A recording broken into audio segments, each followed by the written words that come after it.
America has the largest prison population in the world, with over 2 million people incarcerated right now. Obviously, this is a bad thing. But what if I told you there were people who thought it was a good thing, who wanted to imprison as many people as possible for as long as possible, regardless of any effect this has on society? Unfortunately, that's not fiction. That's the current goal of the private, profit driven prison industry. And I just have to say, there is no reason a privately run prison should exist, ever. Today I'm going to explain exactly why we should get rid of private prisons. I'll cover three main points: how they don't actually save us any money, how they don't meet the major goals of prison, and the consequences of having a profit-driven prison system. But to begin with, I'm going to explain why they even exist in the first place. In the 1980s, the government began many new prison-based policies. They started the war on drugs, they introduced minimum sentencing for many minor offenses, and many more policy changes led to a massive influx in the number of prisoners. This meant that the current number of government-run prisons couldn't handle this new influx. It was far too many of them. So they had to turn to privately run corporations to handle the leftovers, and those corporations still exist to this day. The main selling point of private prisons at the time, and what they're trying to say today, is that they save money, they're more effective. Unfortunately for them, numerous hundreds of studies have shown that this simply isn't true. Private prisons do not reduce the cost of prisons. In fact, we have to spend extra by paying a middleman to do the job.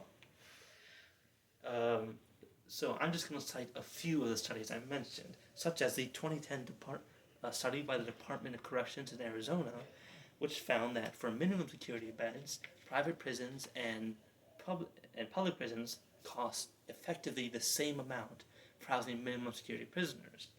However, for medium security prisoners, private prisons actually cost more per prisoner than their publicly run counterparts. There was also two studies, such as the 2009 from the University of Utah and the 1996 from the U.S. General Accounting Office, which all found that any savings done by private prisons are negligible or non-existent. Furthermore, our tax dollars are going to waste lining the pockets of these corporate CEOs.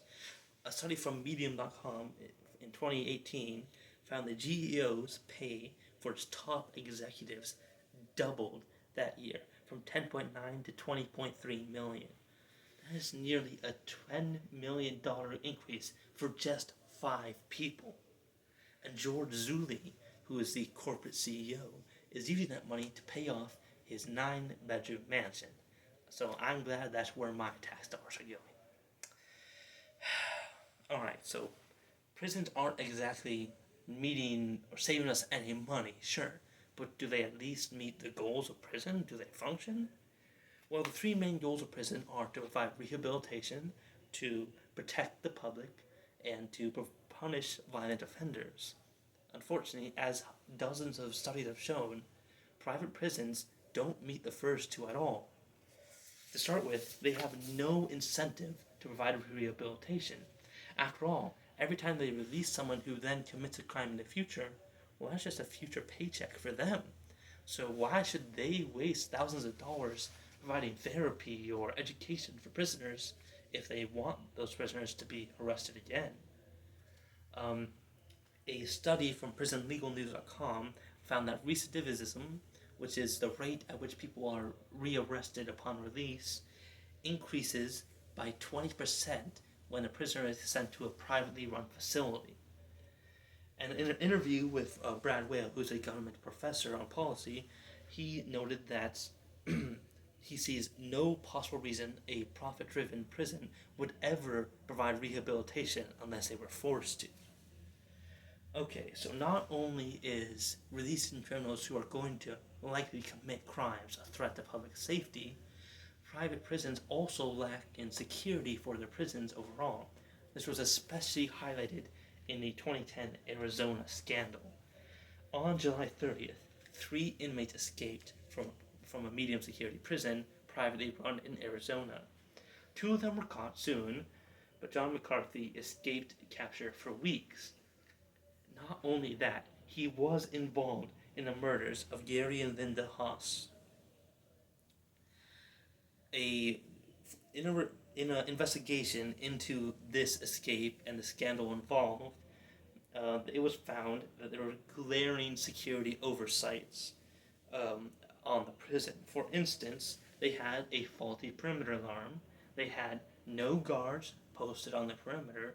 They had undertrained and understaffed maintenance team, which led to the faulty security alarm. They had non-operational floodlights, so they couldn't even see, and they had an incredibly sluggish response to the escape. If they had focused, spent the money to invest in security for the prison as they should have, those prisoners wouldn't have escaped, and two murdered people would still be alive. Now, this leads me to the biggest problem with private prisons in America. It's the fact that they are profit driven. They care about making a profit, and when your income is fixed, the best way to do that is by cutting costs. But they do this at an incredible cost to America. They cut costs on security, healthcare, and quality of care for their prisons. Healthcare is normally one of the biggest things that is reduced in privately run prisons compared to public ones. And, in a report from Seth Wessler called "Private Prisons Fail," he researched all the deaths and medical problems that were following the private prison industry. And he found that despite being told by watchdogs and auditors for 4 years there were glaring medical oversights, the the corporations did nothing to fix that. And this led to inmate deaths. Specifically, there were 14 inmate deaths that were easily preventable if they had invested in even basic medical equipment across just 5 years. Also, he found several other policies at the same at the same facility. They had undertrained medical staff who were asked to do operations they were not at all qualified to do. Prisoners also had critically slow response times to getting treatment. And finally, at one point, they had one doctor employed for a prison of over 2,000 inmates. And it goes beyond just healthcare. Like I mentioned, they skimp out on security as well, notably through their guards. Their guards are underpaid and undertrained. This, in a comprehensive report by the Sentencing Project, found that on average, private prison guards make $23,000 less annually than their public guard counterparts. They're also forbidden from forming unions. If they try and form a union, they will be fired. As such, as you can imagine, the quality of security for the undertrained, underpaid, and lack of benefits for the staff leads to lower quality of security for the prison itself. In the same report, they found that assaults at privately run prisons are nearly double as a result. And they found that privately run prisons have a systematic problem in maintaining security standards. Alright, so it's pretty clear that private prisons really don't make the cut. They don't provide the 3 goals of prison. They're not providing rehabilitation or security. They're not saving us money. And their greed to cut costs and save money is causing serious security problems for both the inmates and the general public. So, what can we do? Well, there is good news. The growth rate of prisoners in America used to be exponential, but in recent years it has leveled off and even begun to dip at times, which means this is our chance. The government can make a decisive move now to move in and remove the use of publicly run prisons completely.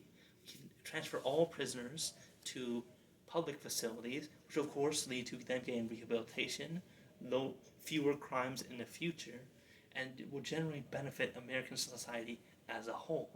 So I'm asking you, please help raise awareness to this issue and go out and vote for politicians who are promising to end the immoral practice of private prisons in America.